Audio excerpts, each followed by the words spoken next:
ഹരി ഓം. ചതുർത്ഥ സ്കന്ധത്തിലെ 22-ാം അധ്യായത്തിലെ 41-ാമത്തെ ശ്ലോകം മുതൽ നമ്മൾ വായിക്കുക, പാരായണം ചെയ്ത് അർത്ഥം പറയുകയാണ്.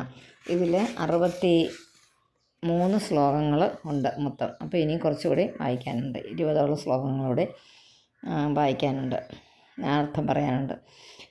മൈത്രേയ ഉവാച സയേവം ബ്രഹ്മപുത്രേണ കുമാരേണാത്മമേധസാ ദർശിതാത്മഗതി സമ്യക് പ്രശസ്യോവാച തം നൃപഃ.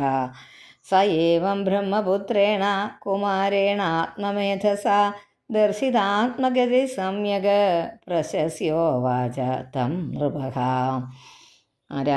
മൈത്രേയൻ പറയുന്നു. മൈത്രേയൻ വിതുരരോട് പറഞ്ഞു. വിതുര മൈത്രേയ സംവാദമാണ്. അപ്പം മൈത്രേയൻ പറയുന്നു, അങ്ങനെ ആ പൃഥു മഹാരാജാവ് ആത്മജ്ഞാനിയും ബ്രഹ്മാവിൻ്റെ മാനസപുത്രനുമായ സനൽകുമാരനാൽ പറയപ്പെട്ട ഈ ആത്മജ്ഞാനത്തെ സ്വീകരിച്ചുകൊണ്ട് അത് മനസ്സിലാക്കിക്കൊണ്ട് അദ്ദേഹത്തെ പ്രശംസിച്ച്, സനത്കുമാരനെ പ്രശംസിച്ച് ഇപ്രകാരം പറഞ്ഞു. രാജാവ് ഇപ്രകാരം പറഞ്ഞു. എപ്രകാരമാണ്? രാജോവാച കൃതോ മേനുഗ്രഹപൂർവം ഹരിണാർത്താനുകമ്പിന തമാപാദയിതും ബ്രഹ്മൻ ഭഗവൻ യൂയമാഗതാഃ. കൃതോ മേനുഗ്രഹപൂർവം ഹരിണാർത്താനുകമ്പിന തമാപാദയിതും ബ്രഹ്മൻ ഭഗവൻ യൂയമാഗതാഃ. ദുഃഖിതരിൽ വളരെ അനുകമ്പയുള്ളവനായ ആ ഭഗവാനാൽ നേരത്തെ തന്നെ അനുഗ്രഹം ചെയ്യപ്പെട്ടു. നേരത്തെ തന്നെ എനിക്ക് അനുഗ്രഹം കിട്ടിയിട്ടുണ്ട്. അതുകൊണ്ട് ബ്രഹ്മൻ ഭഗവൻ അത് സമ്പൂർണ്ണമാക്കുവാനാണ് അങ്ങ് ഇവിടെ വന്നത്. അത് എനിക്ക് ഇത്തിരിയൊക്കെ എനിക്ക് അറിവൊക്കെ കിട്ടിയിട്ടുണ്ട്. ഞാനത് പൂർണ്ണമാക്കുവാനാണ് ഇവിടെ ഇപ്പോൾ എത്തിയിരിക്കുന്നത്. നിഷ്പാദിതശ്ച കാസ്നേന ഭഗവദ്ഭിർഘൃണാലുഭിः സാധുച്ഛിഷ്ടം ഹിമേ സർവം. അവിടെ സർവം നിർത്തുക. ആത്മന സഹ കിം ദദേ. നിഷ്പാദിതസ്യ കാസ്നേന ഭഗവദ്ഭിർഘൃണാലുഭിः സാധോച്ഛിഷ്ടം ഹിമേ സർവം ആത്മന സഹ കിം ദദേ.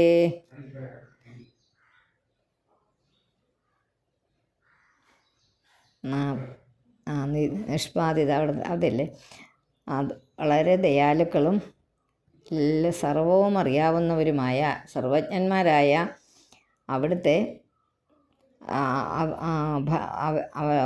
ഭവാന്മാരാൽ ഇതെല്ലാം അത് സമ്പൂർണ്ണമാക്കപ്പെട്ടു. എൻ്റെ ഈ ശരീരത്തോടു കൂടി ഈ സകലതും എനിക്ക് എൻ്റെ രാജ്യവും രാജാദികൾ കൂടാതെ എൻ്റെ ഈ ശരീരം ഉൾപ്പെടെ എന്നാണ് പറയുന്നത്, ശരീരം ഉൾപ്പെടെ സകലതും സജ്ജനങ്ങളാൽ പ്രസാദരൂപേണ ദാനം ചെയ്യപ്പെട്ടിരിക്കുന്നതാണ്. പൃഥു മഹാരാജാവ് പറയുന്നതാണ്. എത്ര വിനയാന്വിതനായിട്ടാണ് അത് പറയുന്നത് നോക്കുക. എൻ്റെ ശരീരം ഉൾപ്പെടെ ഈ രാജ്യം മുഴുവനും ആ പ്രസാദം പോലെ ഈ പ്രജകളാൽ തന്നപ്പെട്ടിരിക്കുന്നതാണ്. സജ്ജനങ്ങളാൽ, ഇവിടെ ഇരിക്കുന്ന സജ്ജനങ്ങളാൽ തന്നപ്പെട്ടിരിക്കുന്നതാണ്. പ്രജകളും ഈ മഹാഋഷിമാരാലും ഒക്കെ തന്നപ്പെട്ടിരിക്കുന്നതാണ്. അതുകൊണ്ട് ഞാൻ ഗുരുദക്ഷിണയായിട്ട് എന്താണ് അങ്ങേക്ക് തരേണ്ടത്?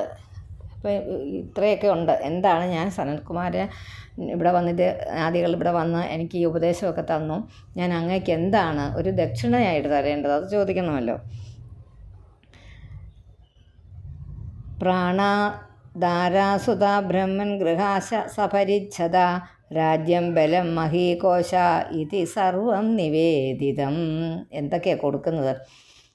അല്ലയോ ബ്രഹ്മൻ, പ്രാണങ്ങൾ, എൻ്റെ എല്ലാ പ്രാണങ്ങളും, എല്ലാത്തിനെയും, എൻ്റെ ശരീരത്തിനകത്തുള്ള അതുപോലെ തന്നെ എൻ്റെ ഭാര്യ, പുത്രന്മാർ, ഗൃഹം, എൻ്റെ വീട്ട് ഉപകരണങ്ങൾ, എൻ്റെ ഈ രാജ്യം, സാമ്രാജ്യം, പിന്നെ എൻ്റെ സൈന്യം, പിന്നെ ഈ കാണുന്ന ഭൂമി, അതുപോലെ തന്നെ എല്ലാ ധനങ്ങളും, ഞാൻ ശേഖരിച്ച് വെച്ചിരിക്കുന്ന എല്ലാ ധനങ്ങളും, ഇതെല്ലാം അങ്ങേക്കായിട്ട് തന്നിരിക്കുന്നു. നമ്മളുടെ ഇവിടെ മാർത്താണ്ഡവർമ്മ മഹാരാജാവ് ശ്രീപത്മനാഭൻ്റെ ദാസനായി തീർന്നതുപോലെ ഈ പൃഥു പറയുകയാണ്, ഈ രാജ്യവും സകലതും അങ്ങേക്കുള്ളതാണ്, ഞാൻ എല്ലാം തന്നിരിക്കുന്നു, സകലതും അങ്ങേക്കായിട്ട് തന്നിരിക്കുന്നു. സ്വമേ സൈനാപത്യം ച രാജ്യം ച ദണ്ഡനേതൃത്വമേവ ച സർവലോകാധിപത്യം ച വേദശാസ്ത്ര വിദർഹതി. അതുകൊണ്ടെന്ത് സേനാപത്യവും എന്ന് വെച്ചാൽ സേനാപതിയായിട്ടുള്ള ആ സ്ഥാനവും ഈ രാജാവും അതുപോലെ ശാസിക്കേണ്ടത് എന്താണെന്ന് തെറ്റ് ചെയ്താൽ ശാസിക്കുക, അതാണ് ശാസിക്കേണ്ടവനും അധികാരവും സർവ്വലോകങ്ങളുടെയും ആധിപത്യം അതിൻ്റെ അധിപനായിട്ട് വേദശാസ്ത്രാദികൾ അറിയുന്ന ബ്രാഹ്മണൻ തന്നെ അർഹിക്കുന്നു. ക്ഷത്രിയന് അതിൽ സ്വത്വമില്ല എന്ന് പറഞ്ഞാൽ ക്ഷത്രിയന് അതിലൊന്നുമില്ല, അത് നടത്തിയെടുക്കുക മാത്രമേ ഉള്ളൂ. ബ്രാഹ്മണനാണ് ഇതിനെല്ലാം അർഹൻ എന്നാണ് ഇവിടെ പറയുന്നത് കേട്ടോ. ഇനി അതിൻ്റെ പേരിൽ ഒരു തർക്കമൊന്നും വേണ്ട. പൃഥു മഹാരാജാവ് പറഞ്ഞതാണ്, ഈ സനത് കുമാരാദികളോട് പറഞ്ഞതാണ്. അതായത് അവരെ ബ്രാഹ്മണർ എന്ന് പറഞ്ഞാൽ അന്ന് ഇതൊന്നും പറഞ്ഞിട്ട് ഉണ്ടായിട്ടില്ല. സനത് കുമാരാദികൾ ഉണ്ടായിരിക്കുന്ന അവർ ബ്രഹ്മാവിൻ്റെ പുത്രന്മാരായതുകൊണ്ട് അവരെ ബ്രഹ്മജ്ഞാനികളായതുകൊണ്ട് അവരെ ബ്രാഹ്മണർ എന്ന് വിളിക്കുന്നു എന്നൊക്കെ ഓർത്താൽ മതി. ബ്രഹ്മം എന്ന് പറഞ്ഞാൽ എന്താ? അപ്പോൾ ബ്രഹ്മാവെന്ന് പറഞ്ഞാൽ എന്താ? എല്ലാം ഉള്ളവൻ, എല്ലാം ഒന്നാ ബ്രഹ്മം. അതിനെയാണ് ബ്രഹ്മാവെന്ന് പറയുന്നത്. അത് ആചാര്യന്മാരൊക്കെ വളരെ ഗഹനമായിട്ട് ചിന്തിക്കുന്ന വിഷയമാണ്. അപ്പോൾ ഇതിനകത്ത് പറഞ്ഞിരിക്കുന്നത് ഞാനങ്ങ് പറഞ്ഞതേ ഉള്ളൂ. അതുകൊണ്ട് ക്ഷത്രിയന് ഇതൊന്നും തൻ്റേതായിട്ടുള്ള കാര്യമല്ല, അത് ബ്രാഹ്മണൻ്റെ ആണ് ഇതെല്ലാം. അതിൻ്റെ ഒരു നോക്കി നടത്തിപ്പുകാരനായിട്ട് മാത്രമേ ക്ഷത്രിയൻ ഇരിക്കുന്നുള്ളൂ എന്നാണ് ഇവിടെ പറഞ്ഞു വെച്ചത്. സ്വമേവ ബ്രാഹ്മണോ ഭുങ്ക്തേ സ്വം വസ്തേ സ്വം ദദാതി ച തസ്യൈവാനുഗ്രഹേണ അന്നം ഭുഞ്ജതേ ക്ഷത്രിയാദയഃ. ആ ബ്രാഹ്മണൻ തൻ്റെ തന്നെ അന്നം ഭുജിക്കുകയും തൻ്റെ തന്നെ വസ്ത്രം ഉടുക്കുകയും സ്വന്തം ധനാദികൾ മറ്റുള്ളവർക്ക് കൊടുക്കുകയും ചെയ്യുന്നു. മനസ്സിലായോ? ഈ ബ്രാഹ്മണൻ്റേതാണ് ഈ സകലതും. ബ്രാഹ്മണൻ എന്ന് പറയുമ്പോൾ നിങ്ങളിപ്പോൾ നമ്മളിവിടെ കാണുന്ന ബ്രാഹ്മണരെയോ ഒന്നും അല്ലെ കുറച്ച് കാലം കൂടെ മുമ്പ് കണ്ടിരിക്കുന്നതോ കുറേ നാൾ മുമ്പ് കേട്ട കഥകളിലെ ബ്രാഹ്മണരെ ഒന്നും ഉദ്ദേശിക്കരുത് കേട്ടോ. ബ്രഹ്മജ്ഞാനികളായിട്ടുള്ള സനത് കുമാരാദികളെ ഇവിടെ ഉദ്ദേശിക്കാവുള്ളൂ. ബ്രഹ്മാവിൻ്റെ മാനസപുത്രന്മാർ, ആദ്യമുണ്ടായ പുത്രന്മാരെ 4 പേര്, അവരെത്ര വയസ്സുള്ളവരാണ്? 5 വയസ്സ് പ്രായമുള്ളവരായിട്ട് എന്നും ഇരിക്കുകയുള്ളൂ. ഇപ്പോഴും അവരുണ്ട്. അവർ 5 വയസ്സ് പ്രായമുള്ളവരായിട്ട് ഇപ്പോഴും നടക്കുന്നുണ്ട് ഇവിടെയൊക്കെ. അപ്പോൾ അത്രയും ആ ബ്രാഹ്മണൻ്റെ ഇവിടെ ഉദ്ദേശിക്കുന്നത് കൊണ്ട് തെറ്റിദ്ധരിക്കരുത്. ബ്രാഹ്മണൻ തൻ്റെ അത് ആ ആളിൻ്റെ സ്വന്തമാണ് ആ അന്നം. അതുപോലെ വസ്ത്രം അത് അദ്ദേഹത്തിൻ്റെ സ്വന്തമാണ്, അത് ഉടുക്കുകയും ധനാദികളും ഒക്കെ അവരുടെയാണ്. ബ്രാഹ്മണൻ്റെയാണ്. ക്ഷത്രിയാദികൾ ബ്രാഹ്മണൻ്റെ അനുഗ്രഹത്താൽ സിദ്ധിച്ച അന്നം ഭുജിക്കുന്നു എന്ന് മാത്രമേ ഉള്ളൂ. അത് പൃഥു മഹാരാജാവ് സനകാദികളോട് പറയുന്നതാണ്. അപ്പോൾ സനത് കുമാരനോടാണ് ഇത് പറയുന്നത്. സനത് കുമാരൻ തന്നെ പറഞ്ഞാണ് ആദ്യം പറഞ്ഞിരുന്നത്. സനത് കുമാരനാണ് ഉപദേശിച്ചത്. അപ്പോൾ സനത് കുമാരനോട് പറയുന്നതാണ്. അതായത് സനകാദികൾ എന്ന് പറയുന്നത് നമ്മൾ 4 പേരാണല്ലോ. അവരിൽ ഏറ്റവും ഒരാൾ, മൂത്തതൊന്നും പറയാനൊന്നുമില്ല, ഒരേപോലെ ഉണ്ടായവരാണ്. അതിൽ ആദ്യത്തെ ആൾ ആ സനത് കുമാരനോടായിട്ട് രാജാവ് പറയുന്നത്, ഇതെല്ലാം അങ്ങേക്കുള്ളതാണ്, ബ്രഹ്മജ്ഞാനിയായ അങ്ങേക്കുള്ളതാണ്. അതിൻ്റെ അങ്ങേക്കുള്ളതൊക്കെ അങ്ങയുടെ സ്വന്തം സാധനങ്ങൾ ഭുജിക്കുന്നു. പക്ഷേ ക്ഷത്രിയനായ ഞാൻ അങ്ങയുടെ അനുഗ്രഹത്താൽ എനിക്ക് കിട്ടിയത് ഞാൻ ഭുജിക്കുന്നു എന്ന് പറഞ്ഞപ്പോൾ അന്നം ഭുജിക്കുന്നത് പോലെ തന്നെ എല്ലാ സുഖങ്ങളും ഭുജിക്കുന്നു എന്ന് അർത്ഥമാക്കാം. എനിക്ക് കിട്ടിയ എല്ലാ ഐശ്വര്യങ്ങളും അവിടുത്തെ ദാനമാണ്. യൈരീദൃശീ ഭഗവതോ ഗതിരാത്മവാദേ ഏകാന്തതോ നിഗമിഭി പ്രതിപാദിതാന തുഷ്യന്ത്വദഭ്രകരുണ സുഹൃതേന നിത്യം കോ നാമ തത് പ്രതികരോതി ഉദപാത്രം. അതുകൊണ്ട് വേദജ്ഞരായ ആരാൽ ഈ അധ്യാത്മ വിചാരത്താൽ അങ്ങയുടെ തത്വം അസന്നിഗ്ധമായി ഉപദേശിക്കപ്പെട്ടു, അതുപോലെയുള്ള കരുണാശാലികളായ ആ ഭവാന്മാർ തങ്ങളുടെ ബുദ്ധിമുട്ടുകളെയൊക്കെ ഉദ്ധരിച്ച പ്രവൃത്തികൾ കൊണ്ട് സ്വയം സന്തോഷിക്കുക. കിട്ടിയത് കൊണ്ട് കൂപ്പുകയല്ലാതെ ഇത്രയും വലിയ ഉപകാരത്തിന് എന്ത് പ്രത്യുപകാരമാണ് ചെയ്യുക? നമ്മൾ വന്ദിക്കുക എന്നുള്ളതല്ലാതെ ഒന്നും ചെയ്യാനില്ല. അവരെ ഒന്ന് വന്ദിക്കുക. മനസ്സിലായല്ലോ പറഞ്ഞത്? ഈ ബ്രഹ്മജ്ഞാനികളായിട്ടുള്ള നമ്മളെക്കാൾ അറിവുള്ളവരായിട്ട് നമ്മൾ കാണുന്ന ഈ ആചാര്യന്മാരെ, നമ്മൾ ഒരുപാട് ആചാര്യന്മാരെ കാണാറുണ്ട് പലയിടത്തും, വേദികളിലും അല്ലാതെയും പ്രഭാഷണങ്ങളും ഒക്കെ കേൾക്കുകയും അവരുടെ നല്ല നല്ല വാക്കുകളെയെല്ലാം നമ്മൾ അവരുടെ അവർ ഉൾക്കൊണ്ടിരിക്കുന്ന ആ മഹത്തായ കാര്യങ്ങളെല്ലാം അവർ നമുക്കായിട്ട് പറഞ്ഞു തരുമ്പോൾ നമ്മളതെല്ലാം നമ്മുടെ ഉയർച്ചയ്ക്കായിട്ട് ഉപയോഗിക്കുക. അത് അങ്ങനെ ചെയ്യുകയാണെങ്കിൽ എന്താ, ആത്മവിചാരത്താൽ ആത്മവിചാരം ചെയ്യുക. ആത്മാവിനെ എന്താണ് ഞാൻ, ആരാണ് ഞാൻ എന്നുള്ളത്, അതാണ് ആത്മവിചാരം. അങ്ങയുടെ തത്വം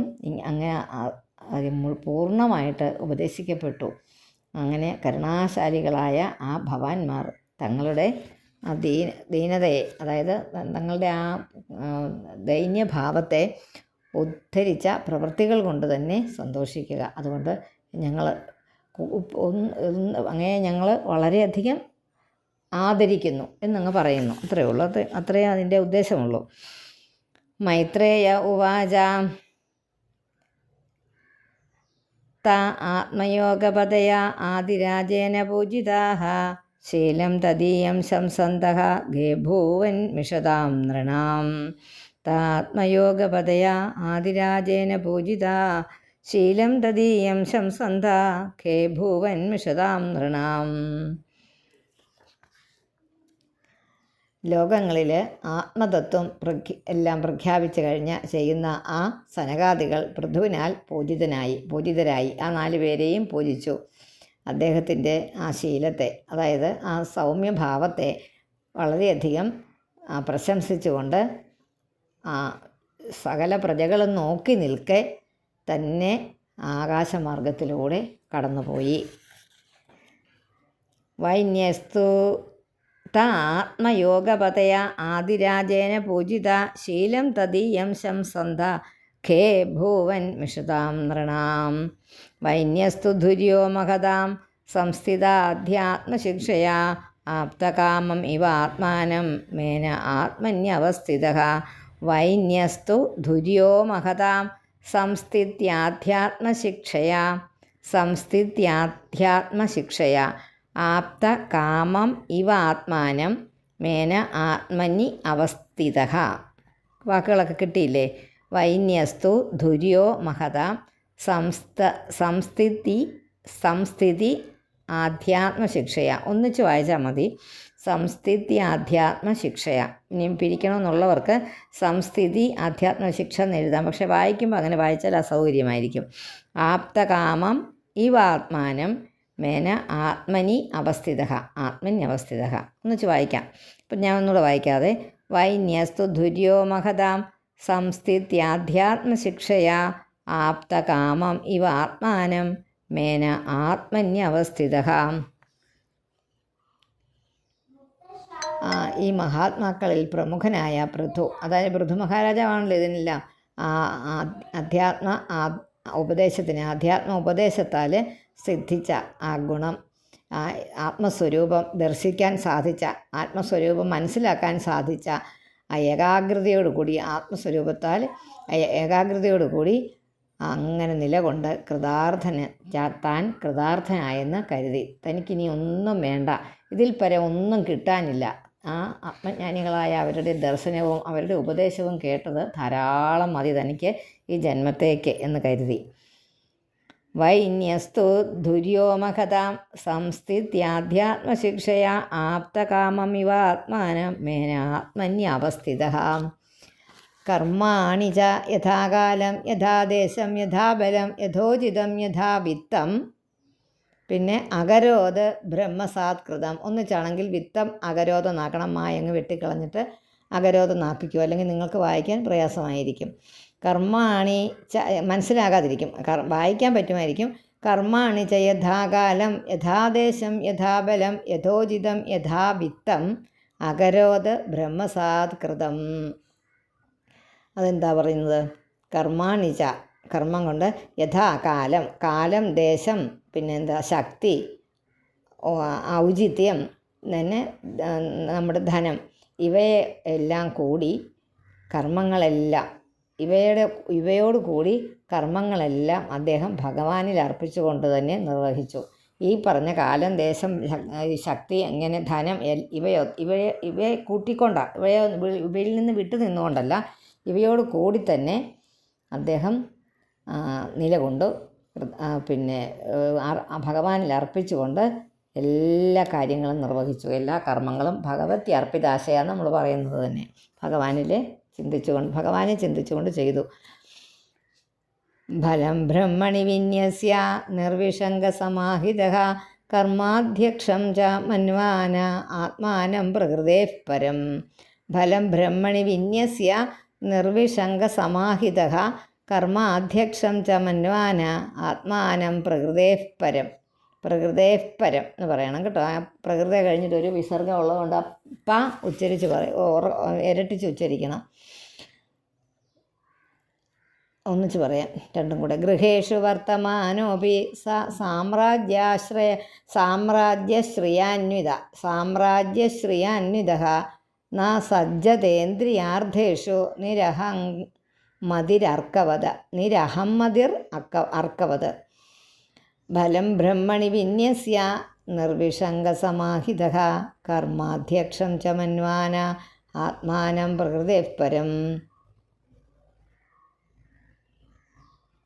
അതും പിന്നെ ഗൃഹേഷു വർത്തമാനോപി സാമ്രാജ്യശ്രിയാന്വിതഃ ന സജ്ജതേന്ദ്രിയാർത്ഥേഷു നിരഹമ്മതിരർക്കവത്.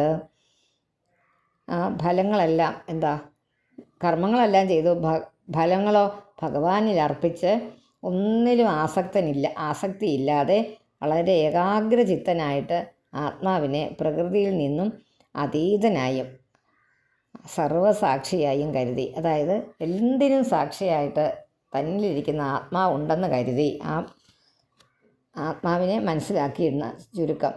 എല്ലാ ഐശ്വര്യങ്ങളോടെ കൊട്ടാരത്തിൽ കഴിഞ്ഞിട്ടും വലിയ സൗകര്യങ്ങളോടുകൂടി ആർഭാടമായിട്ടും കൊട്ടാരത്തിലെ ജീവിതം എന്ന് പറയുന്നത് നമ്മൾ പണ്ട് എപ്പോഴും പറയുന്നത് പോലെ തന്നെ കൊട്ടാരത്തിലെ ജീവിതം എന്ന് പറയുന്നുള്ള ആർഭാട ജീവിതമൊക്കെ നയിച്ചിട്ടും എന്തില്ലാതെയാണ് ജീവിച്ചത്? ഞാൻ എന്ന ഭാവമില്ലാതെ, അതായത് അഹങ്കാരമില്ലാത്തതിനാൽ സൂര്യനെ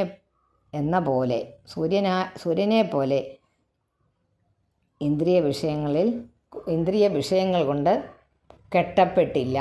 നമ്മളെ എല്ലാം കെട്ടുന്നത് എന്താ? ഇന്ദ്രിയ വിഷയങ്ങളാണ് നമ്മളെ കെട്ടുന്നത്. സ്നേഹം, മമത, എൻ്റെ, ഞാൻ എന്നൊക്കെയുള്ള ആ ഭാവം, അതാണ് ഈ നമ്മളെ ഈ പ്രകൃതിയുമായിട്ട് കെട്ടുന്നത്. അദ്ദേഹം അതിൽ നിന്നെല്ലാം വിട്ടു നിന്നതുകൊണ്ട് ആത്മാവിൽ മനസ്സിലാക്കി, പക്ഷേ ചെയ്യേണ്ട കർമ്മങ്ങളെല്ലാം ചെയ്തു, ഒന്നിലും ഒട്ടാതെ നിന്നതുകൊണ്ട് അദ്ദേഹത്തിന് വളരെ സന്തോഷമായിട്ട് ഒരു ഇന്ദ്രിയ വിഷയങ്ങളിലും അദ്ദേഹം കെട്ടപ്പെടാൻ നിന്നുകൊടുത്തില്ല. ഏവമധ്യാത്മയോഗേന കർമാണ്യനുസമാചരൻ പുത്രാനുത്പാദയാമാസ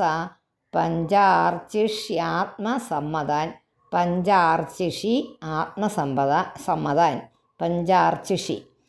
ഏവമധ്യാത്മയോഗേന കർമാണ്യനുസമാചരൻ പുത്രാനുത്പാദയാമാസ പഞ്ചാർച്ചിഷ്യാത്മസമ്മതാൻ. ഇങ്ങനെ ആത്മസമർപ്പണവും ചെയ്തുകൊണ്ട് കർമ്മങ്ങൾ ചെയ്തു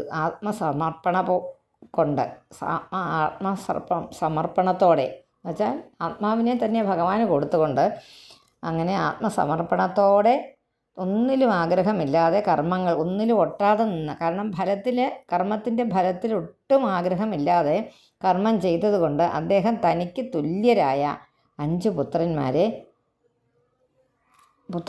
അദ്ദേഹത്തിനുണ്ടായി. 5 പുത്രന്മാർ. അദ്ദേഹത്തിൻ്റെ ഭാര്യ ആരാണ്? പൃഥുവിൻ്റെ ഭാര്യ അർച്ചിസിലെ പൃഥുവിന് 5 പുത്രന്മാർ ഉണ്ടായി. അത് എല്ലാം ഭഗവാനിൽ അർപ്പിച്ചാണ് അദ്ദേഹം ചെയ്തത്, സകല കർമ്മങ്ങളും ചെയ്തത്. അപ്പോൾ ഇതും അതുപോലെ തന്നെ ഈ പുത്രന്മാർ പത്നിയിൽ ഉണ്ടായതും അതുപോലെ തന്നെ ആ കർമ്മങ്ങൾ ചെയ്ത് അത് ആത്മസമർപ്പണത്തോടെയാണ് അദ്ദേഹം എല്ലാം ചെയ്തത്. അതുകൊണ്ട് തന്നെ തനിക്ക് തുല്യന്മാരായ പുത്രന്മാർ, അതായത് പൃഥുവിനെ പോലെയുള്ള പുത്രന്മാർ തന്നെയാണ് അദ്ദേഹത്തിന് ലഭിച്ചത്, അദ്ദേഹത്തിൻ്റെ ഭാര്യയായ അർച്ചിസിൽ നിന്ന് ലഭിച്ചത്. ഗോപീധായ ജഗത്സൃഷ്ടേ കാലേ സ്വേ സ്വേച്യുതാത്മകഃ മനോവാഗ്വൃത്തിഭിः സൗമ്യൈർ ഗുണൈ സംരഞ്ജയൻ പ്രജാഃ. ഗോപീധായ ജഗത്സൃഷ്ടേ കാലേ സ്വേ സ്വേച്യുതാത്മകഃ മനോവാഗ്വൃത്തിഭിः സൗമ്യൈർ ഗുണൈ സംരഞ്ജയൻ പ്രജാഃ. രാജേത്യധ്യാൻ നാമധേയം രാജേത്യധ്യാത് നാമധേയം രാജേത്യധ്യാൻ നാമധേയം സോമരാജ ഇവാപരഃ സൂര്യവദ് വിസൃജൻ ഗൃഹ്ണൻ പ്രതപംശ്ച ഭുവോ വസു. ഒന്നുകൂടെ വായിക്കാം. 55, 56 ഒന്നിച്ച. ഗോപീധായ ജഗത്സൃഷ്ടേ കാലേ സ്വേ സ്വേച്യുതാത്മകഃ മനോ വാഗ് വൃത്തിഭിः സൗമ്യൈർ ഗുണൈ സംരഞ്ജയൻ പ്രജാഃ. രാജേത്യധ്യാൻ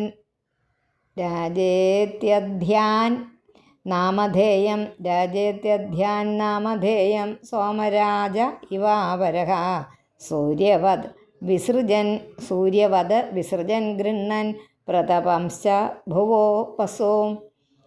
ഈ ജഗസൃഷ്ടിയുടെ രക്ഷയ്ക്ക് വേണ്ടിയിട്ട് ഭഗവാനിൽ തന്നെ ഇങ്ങനെ സന്തോഷിച്ച് ഭഗവാനിൽ അലിഞ്ഞിരിക്കുന്ന മനസ്സുള്ള അദ്ദേഹം ഓരോരോ അവസരങ്ങളിൽ പല കാരണങ്ങൾ കൊണ്ട് പ്രധാനമായിട്ട് 3 കാരണങ്ങൾ കൊണ്ട് തൻ്റെ സൗമ്യ ഗുണങ്ങൾ കൊണ്ടും, അതായത് ത്രിവിധ കാരണങ്ങൾ കൊണ്ടും തൻ്റെ സൗമ്യ ഗുണങ്ങൾ കൊണ്ടും പ്രജകളെ ആനന്ദിപ്പിച്ച് മറ്റൊരു ചന്ദ്രനെ പോലെ രാജാവെന്ന പേർ അന്വർത്ഥമാക്കി. 2 രാജാവെന്ന പേര്, രാജാവെന്ന് പറഞ്ഞാൽ രാജ്യത്തിൻ്റെ ആൾ അല്ലേ, രാജ്യത്തിൻ്റെ ഭരിക്കുന്ന ആളാണ് രാജാവ്. അത് അന്വർത്ഥമാക്കി.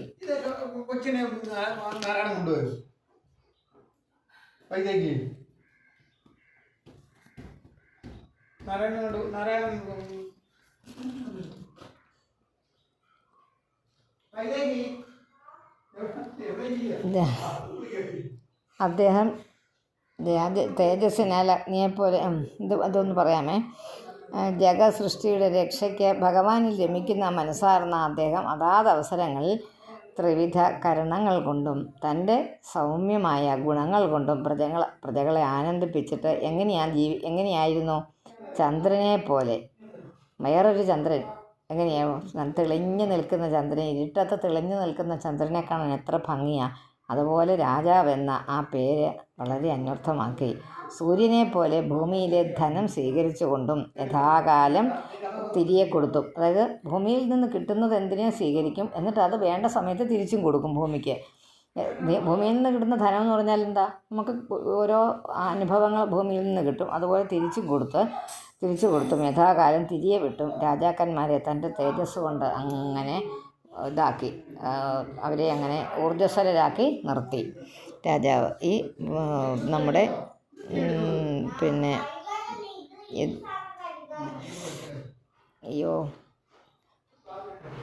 പൃഥു മഹാരാജാവ്, ഇത്തിരി ഡിസ്റ്റർബൻസ് ഉണ്ടായിട്ടുണ്ട്, സാരമില്ല. 57 ദുർധർഷസ്തേജസേവാഗ്നിർമഹേന്ദ്ര ഇവ ദുർജയഃ തിതിക്ഷയാ ധരിത്രീവ ദ്യൗരിവാഭീഷ്ടദോ നൃണാം. ദുർധർഷ തേജസേവാഗ്നിർ മഹേന്ദ്ര ഇവ ദുർജയഃ, അഗ്നിർ വരെ നിർത്തിയിട്ട് പിന്നെ മഹേന്ദ്ര ഇവ ദുർജയഃ തിതിക്ഷയാ ധരിത്രീവ ദ്യൗരിവാഭീഷ്ടദോ നൃണാം.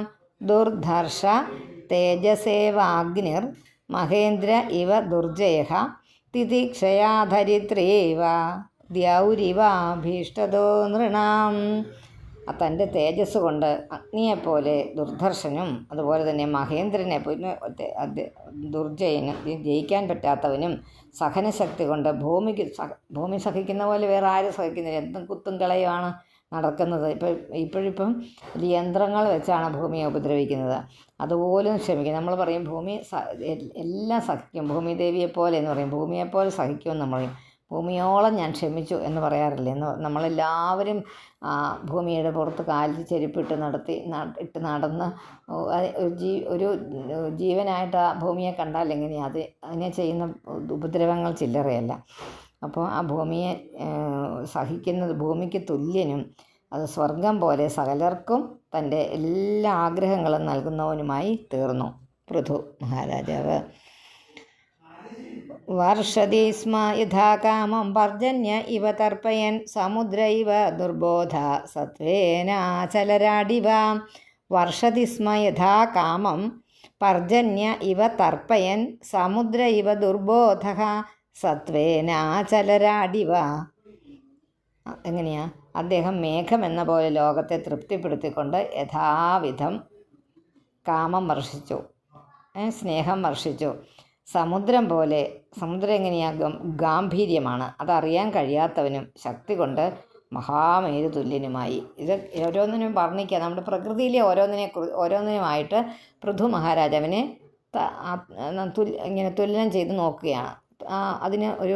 അതിന് ഈക്വലൻ്റായിട്ട്, അതായത് നമ്മൾ ഈക്വൽ ടു എന്ന് പറയുന്നത് പോലെ ചന്ദ്രന് തുല്യമായി പറഞ്ഞു, സൂര്യന് തുല്യമായി പറഞ്ഞു, ഭൂമിക്ക് തുല്യമായി പറഞ്ഞു.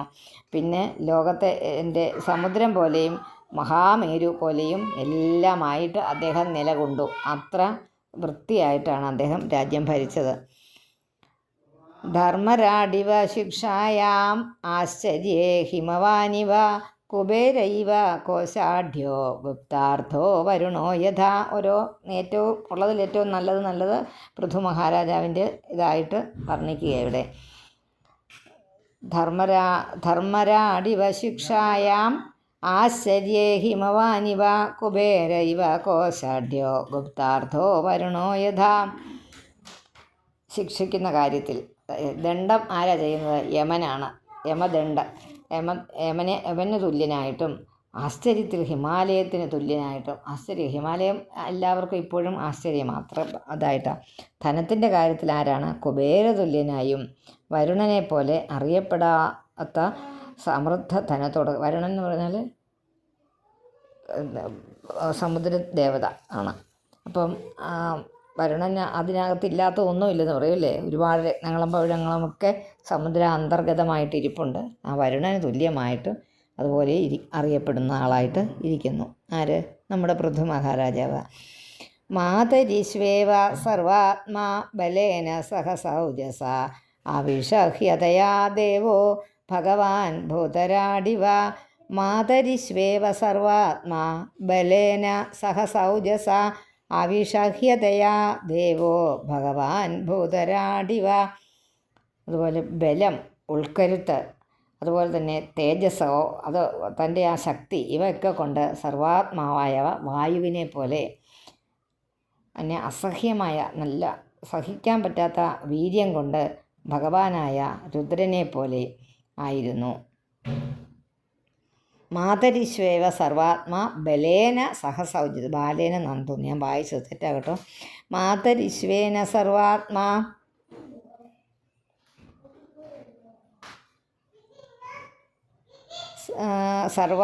ബലേന സഹസൗജസ, ഓജസ് കൊണ്ട് അഭിഷഹ്യതയാ ദേവോ ഭഗവാൻ ഭൂതരാടിവ. ഭഗവാൻ രുദ്രൻ ദേവനെ പോലെയും ആയിരുന്നു. വായുവിനെ പോലെ, സർവാത്മാവായ വായുവിനെ പോലെ ആയിരുന്നു. ഓജസ് കൊണ്ടും ഉൾക്കരുത്ത് കൊണ്ടും പിന്നെ വീര്യത്താൽ ഭഗവാനായ രുദ്രനെ പോലെയും ആയിരുന്നു. പിന്നെ 62. ബൃഹസ്പതിർ ബ്രഹ്മവാദേ ആത്മവത്വേ സ്വയം ഹരിഃ ഭക്ത്യാ ഗോ ഗുരുവിപ്രേഷു വിശ്വക്സേനാനുവർത്തിഷു. ബൃഹസ്പതിർ ബ്രഹ്മവാദേ ആത്മവത്വേ സ്വയം ഹരിഃ ഭക്ത്യാ ഗോ കോമായിടുക ഗുരുവിപ്രേഷു വിശ്വക്സേനാനുവർത്തിഷു. വായിക്കുമ്പോൾ അങ്ങനെ വായിക്കണം. ഞാൻ ഈ വായിച്ച പോലെ കേട്ടോ. ഒന്നിച്ച് നമ്മൾ വായിച്ചു പോകുമ്പോൾ അങ്ങനെ ഒന്നും വരാനൊന്നും ശ്രമിക്കേണ്ട. പക്ഷെ അങ്ങനെ വന്നോളും. നിങ്ങൾ അത് പിരിച്ചെഴുതുമ്പം ഒന്ന് കോമയൊക്കെ ഇട്ട് ശരിയാക്കി വയ്ക്കുക, മനസ്സിലാക്കിയും വയ്ക്കുക. അർത്ഥം പറയുമ്പം ഏകദേശം ഒന്ന് മനസ്സിലാകും. അല്ലാതെ നമുക്കതങ്ങനെ പൂർണ്ണമായിട്ട് കിട്ടത്തില്ല. ഒന്നിച്ച് വായിച്ചു പോകുമ്പോൾ നമ്മൾ ഓരോ അക്ഷരങ്ങളെ നോക്കി അങ്ങ് വായിച്ചു പോകുക. അപ്പം പൃഥുവിൻ്റെ ചരിത്രമാകുമ്പം ഇതൊക്കെ ഇങ്ങനെയാണെന്ന് പറഞ്ഞ ഒരു ഓർമ്മയും കേട്ട ഒരു ഓർമ്മയും കാണും. ബൃഹസ്പതിർബ്രഹ്മവാദേ ആത്മവത്വേ സ്വയം ഹരി ഭക്ത്യാ ഗുരുവിപ്രേഷു വിശ്വക്സേനാനുവർത്തിഷു ഹ്രിയാ പ്രശ്രയശീലാഭ്യാം ആത്മതുല്യ പരോദ്യമേ.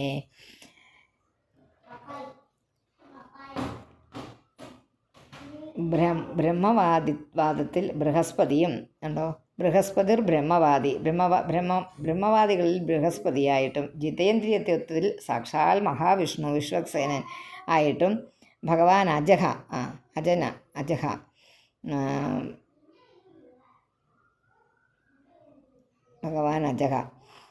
പിന്നെ സൗന്ദര്യത്തിൽ കാമദേവനെ പോലെ ധീരതയിൽ സിംഹത്തെ പോലെ, അങ്ങനെ കന്ദർപ്പ ഇവ സൗന്ദര്യെ മനസ്വീ മൃഗരാടിവ വാത്സല്യേ മനുവൻ നൃഗണാം പ്രഭുത്വേ ഭഗവാനജ. അത് ഇട്ടുപോയെന്ന് തോന്നി ഞാൻ. കന്ദർപ്പ ഇവ സൗന്ദര്യെ, കന്ദർപ്പൻ എന്ന് പറഞ്ഞാൽ കാമദേവൻ. സൗന്ദര്യം കാമദേവനാണ് ഏറ്റവും സുന്ദരൻ എന്നാണ് പറയുന്നത്. ആ അർത്ഥത്തിൽ കാമദേവൻ പോലെയാണെന്ന് എന്ന് പറയുന്നത്. സൗന്ദര്യത്തിൽ കാമദേവനെ പോലെയും ധീരതയിൽ സിംഹത്തെ പോലെയും മനസ്വിയും മൃഗരാടിവ, ധീരതയിൽ മൃഗരാജാവാരാണ് സിംഹം. വാത്സല്യത്തിൽ മനുവിനെ പോലെയും ഭക്ത്യാ ഗുരുവിപ്രേഷു വാത്സല്യേ മനുവൻ നൃഗണാം, വാത്സല്യത്തിൽ മനുവിനെ പോലെയും പ്രഭുത്വേ ഭഗവാൻ അജഹ, സർവരെയും ഭരിക്കുന്നതിൽ ബ്രഹ്മാവെന്ന പോലെയും അജൻ ബ്രഹ്മാവെന്ന അർത്ഥം, അജനെ പോലെയും ഇരിക്കുന്നു. പിന്നെ 62 ബൃഹസ്പതിർ ബ്രഹ്മവാദേ ആത്മവത്വേ സ്വയം ഹരിഹി ഭക്ത്യാ ഗുരുവിപ്രേഷു വിശ്വക്സേനാനുവർത്തിഷു. ബ്രഹ്മവാദത്തിൽ ബൃഹസ്പതിയും ജിതേന്ദ്രിയത്വത്തിൽ സാക്ഷാൽ മഹാവിഷ്ണുവും ഗുരു ബ്രാഹ്മണ ഭക്തന്മാരിലുള്ള ഭക്തിയാലും അതുപോലെയുള്ള കാര്യങ്ങളിൽ ഉള്ള ലജ്ജയാലും വിനയം, സൗശീല്യം, സൗമ്യശീലം എന്നിവയാലും തന്നോട് തുല്യമായി ഭവിച്ചു. മറ്റുള്ളവർക്ക് വേണ്ടിയുള്ള പ്രവൃത്തിയിലും നിരുപമനായിട്ട് നിന്നു. മറ്റുള്ളവർക്ക് വേണ്ടിയുള്ള പ്രവൃത്തി അതിൽ ഒരു ഉപമയായിട്ട് കാണിക്കത്തക്ക രീതിയിൽ നമ്മൾ പറയല്ലേ ഒരു സ്പെസിമനായിട്ട് കാണിക്കാൻ അതുപോലെ പൃഥു നിന്നു.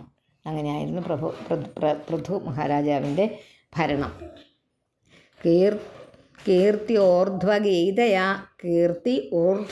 എന്നാണ് വാക്ക്. കീർത്തി ഊർധ്വഗീതയാ പുംഭിഃ ത്രൈലോക്യേ തത്ര തത്രഃ പ്രവിഷ്ട കർണരന്ധ്രേഷു സ്ത്രീണാം രാമസദാമിവ എന്ന് വായിക്കണമേ. കീർത്തിയോർധ്വഗീതയാ പുംഭിഃ, എന്നിട്ട് വെട്ടിക്കളഞ്ഞേക്കുക, പുംഭിഃ എന്ന് വായിച്ചോളുക. കീർത്തിയോർധ്വഗീതയാ പുംഭിഃ ത്രൈലോക്യേ തത്ര തത്രഃ പ്രവിഷ്ട കർണരന്ധ്രേഷു സ്ത്രീണാം രാമസദാമിവ. 3 ലോകങ്ങളിലും ത്രൈലോക്യങ്ങളിലും ഗാനം ചെയ്യപ്പെടുന്ന, കീർത്തിക്കപ്പെടുന്ന, ഇങ്ങനെ ഗാനം ചെയ്യപ്പെട്ടുകൊണ്ട് കീർത്തി ഉണ്ടായി. ആ കീർത്തി മൂലം സജ്ജനങ്ങളുടെ ചെവികളിൽ ശ്രീരാമനെ പോലെ സർവ സ്ത്രീകളുടെയും കർണങ്ങളിൽ പ്രവേശം ആർന്നവനായി തീർന്നു. എല്ലാ സ്ത്രീകളിലും അദ്ദേഹം പ്രവേശിക്കപ്പെട്ട പോലെ നിന്നു. എല്ലാ സ്ത്രീകൾക്കും ഇഷ്ടപ്പെട്ടവനായിട്ട് തീർന്നു. ഇതി ശ്രീമദ്ഭാഗവതേ മഹാപുരാണേ ചതുർത്ഥസ്കന്ധേ പൃഥുചരിതേ 22-തമോऽധ്യായः. ഓം നമോ ഭഗവതേ വാസുദേവായ.